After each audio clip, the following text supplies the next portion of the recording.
Hey guys, welcome back to Etheria Restart. In today's video, I just wanted to have a quick chat about the game. I've got this new test build, which I'm pretty sure is going to be close to what the beta is. It's got the new characters on it.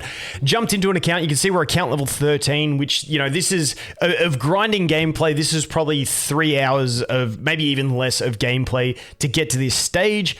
And I want to talk about it from a perspective of the summons that you get. Now, I have used some premium currency. I probably in the beta and at launch won't use premium currency on summons because I'll be probably saving it all for energy refills. I know that's a contentious topic, but I'll do my best to explain that in a video in the future. You guys don't have to do that. But if you look at it, I've already done about 80, 90 summons in the game so far. Like I said, in about 3 hours worth of real gameplay. Now, it has been over a couple days. Reason being, this game, this version doesn't have a mobile client for the test build. And I don't grind games unless I have a mobile client because I ain't sitting in my computer that long.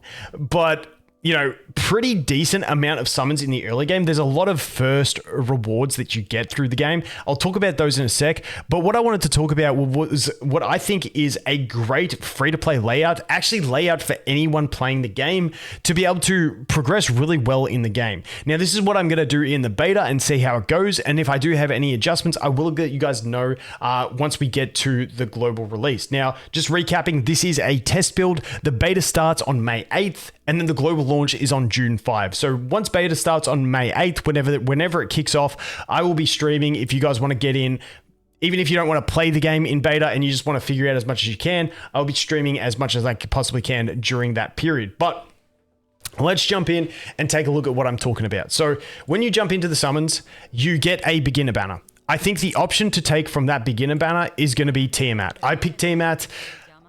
Even with the new characters, there's some new characters that I really like, and I will do videos going over them. But I think Tiamat is just too strong.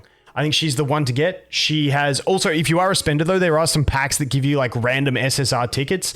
Definitely use those before you take your selector as well. Yo, editing Vulcan here. And I just want to say in this part is that there is definitely plenty of other options of characters that you can pick from your selector. And I will go through them and the reasoning for why you would want to choose them in a video closer to release. This is just more me talking about my hype for Tiamat and the process that we have here. But I'll definitely give you guys more options when we get to the release. I'll play through the beta and then we'll have more concise options for you guys and reasoning behind it. But for those that don't know what Tiamat does is basically her skill 3 is an AoE taunt, which sacrifices her own HP to do.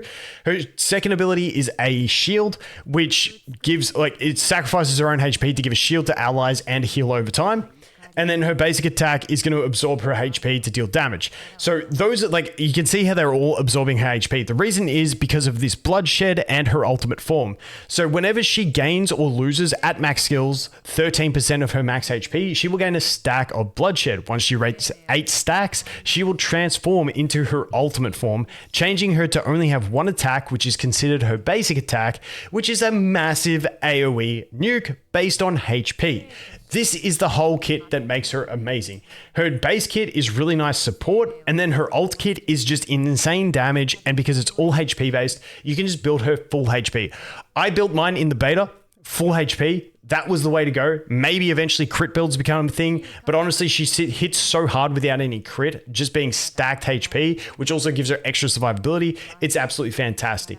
But yeah, she is honestly premium. She's going to be great in PvE. She's going to be fantastic in PvP as well, and I think she is the one to go for. And then we have the first banner, which is Freya. Now, Freya's got this really cool passive where it's Dream Guide. Each time an ally gains a buff, increases their turn meter by 3%, and each time an enemy is inflicted with a debuff, reduces their turn meter by 3% and ignores resistance. This effect can be triggered up to 3 times per turn, per unit, that is. So this is a really nice effect, a bit of a gauge boosting. On top of that, she has the attack increase and this nightmare for a damage increase for enemies. And then this ability has the Dreamweave and a defense buff. She's got attack buff, she's got defense buff. This debuff increases damage enemy takes, but also allows your units to leech from the damage that they deal, which is fantastic.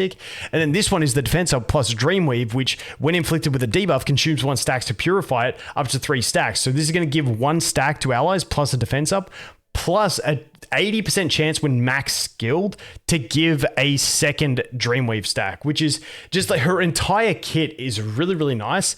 And so she is the first banner. And I think ideally the roadmap that you're going to want to play to is pick up Tiamat and then pick up Freya. Tiamat from the selector, Freya from the Raider banner. If you're rerolling, I would reroll for Freya and then just pick Tiamat from your selector. Now, there is a more sweaty reroll, and I will do a full reroll guide. This is not that video, but rerolls, like, to get to the summon point where I unlock the mail and stuff, it was about 15 minutes of me locked in on the game to get there, which I think is pretty reasonable. Still not sure if they're going to have guest accounts or not. But yeah, about 15 minutes. Now, I'm going to probably do the sweatier reroll where I reroll on the standard banner to try and get one of the key light dark units that I'm after. But that is the super sweaty version. The simple version of rerolls is going to be probably just reroll for Freya, then pick Tiamat from your selector, and then you're pretty much good to go. If you can pick up a Sanya somewhere along the way as an SR, you're like giga set up. And then after 7 days anyway, you get Ling Luo, who is a free SSR healer who is absolutely insane anyway, and she just got better. So you're going to be set up with that. Now, the reason I love this setup of these guys is because, and I'll talk about the amount of summons we've had. Sorry, there's just a lot I want to talk about in this video. I just want to start talking. But the reason I love those guys is if we go over to challenge and we go to module drop, module is like your gear. Doki Doki is the first one that I lock in on. I think, and this is what I did in the last beta. I just focused in on grinding the Doki Doki.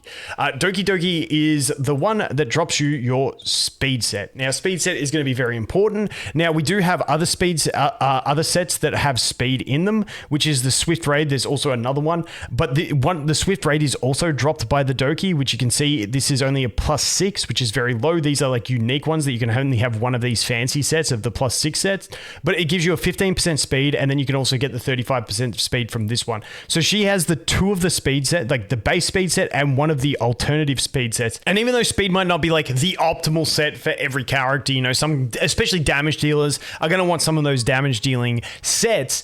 Speed is still a stat that everyone is going to want. There's going to be unique situations where they don't, but speed is just that generic stat that's just going to be useful overall. So it doesn't matter what sort of pieces you get, whether it be damage dealing pieces, crit rate, crit damage, attack, defense, HP, they're always going to have some form of use. Accuracy, you know, your debuffers, they're going to want to be fast with accuracy. So like pretty much everything that you get from here is going to have a purpose. And that's why I like looking to this as my first farm. And because in this one with Doki, it's not a boss battle per se, it's actually like she's not the boss. You can see it is 2 waves of multiple enemies, so it's AoE fight. And the big thing is that these enemies are all blue, whereas we've got Freya and Sanya who are green, and then Tiamat who is blue. So Tiamat's like the neutral element, the others are strong against them, meaning they're normally going to target Tiamat, who is effectively your tank, and then we've got a bunch of support to help her survive. So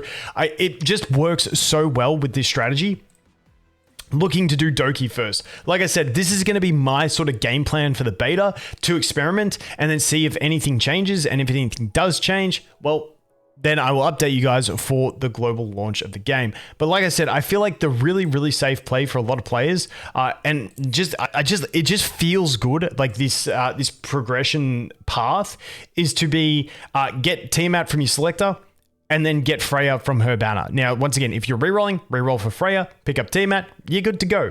If you're super sweaty, you reroll on the standard banner, aim for one of the light dark units. For me, it's really going to be Lily would be my number 1, Doki would be my number 2, Heinrich would probably be my number 3, Messiah would be my number 4. Messiah may even creep up. He did get a big buff. I just haven't done enough testing of him. But I do like Messiah as well. Really strong unit. But yeah, those guys are all just really strong units. So I'm probably going to reroll on this thing and try and get one of those guys, and then go into getting my Tiamat from my selector, and then just dumping summons into the Freya. Hopefully get her before pity. If I don't, so be it. But yeah, Freya, Tiamat, I just think they're going to set up a lot of people for a really cruisy experience in the game. And I love that they've got this option for us going like when the game launches. So that is what we're looking at. As for summons, as I mentioned, this account's only level 13. Now, I have just jumped into the account a couple days for logins. So I've had a few extra summons from the login rewards, but it's really only been, I want to say like 3 to 4 hours of actually playing the game. And I've already done on this account, I think 90 summons. If we go to the probabilities, summon record, let's just go through all my pages and let's see. I did get Tiamat in 20 on the beginner, so I beat the pity on the beginner, and then I got double Freya on my 60 on my 6th 10 pull on her banner. So yeah, we're about 100 pulls in. We're about 100 pulls in on this one. I've done a couple of the LD pulls as well.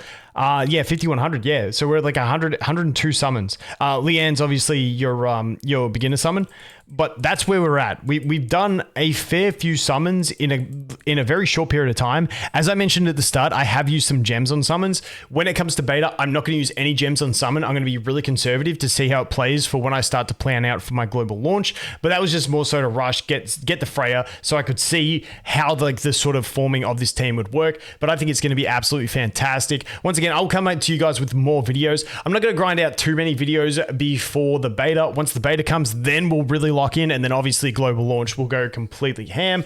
But I just wanted to talk about what I was seeing. Like I said, about a 15-minute reroll feels really good to me. There is a very clear progression path and summon recommendation that I can give at this stage. If it changes, I will let you guys know. Once again, just Freya and Tiamat GGs is pretty much what we're looking at. Really good setup. And then from those two, you're pretty much going to be really strong in PvE. Now, through some of the different modes, you will need to, use other characters that you pull. But as a core, Tiamat, Freya, and then as SR Sanya, really fantastic. And then SSR Ling Lo when you get to 7 days of logins. Absolutely fantastic. So I think the core they give players in this game is going to be really, really solid for the launch of it. And like I said, summon income feels pretty solid, especially at the start, because you get so many first clear rewards. You get summons through like all the missions, the hyperlink charter, which is like other missions as well. There's 2 summons behind my head when I get this last one done. There's a bunch of summons. Achievements give extra summons. And then on top of that, if we go over into the challenge, everything like first clears all give you stuff. So if we go into, say, Doki, you go into modes, difficulties you haven't cleared yet, you can see each one of them is giving you the first clear summon, which is fantastic. Even when we go into the simple farming, like a GP outpost, and we jump over here, like this one, like you unlock them in groups of 3, and the third one always gives you a summon. So that one had a summon. If we go, once we reach the next level required, which is level 14, we'll unlock the next 3, which will give us another summon, but you're unlocking the next 3 for 5 of them. So essentially at that limit break, you're getting another 5 summons on top of that, on top of any other first clears that you do in the other dungeons, which is going to give you more. We've got a bunch of game modes over here, which are also going to have access to even more summons. So I think it is looking pretty promising. Once again, I will map it out and give you guys like summon income. Recurring summon income is going to be the big one to look at. Obviously, your first clear summon income is going to be great for getting your account off to a good start,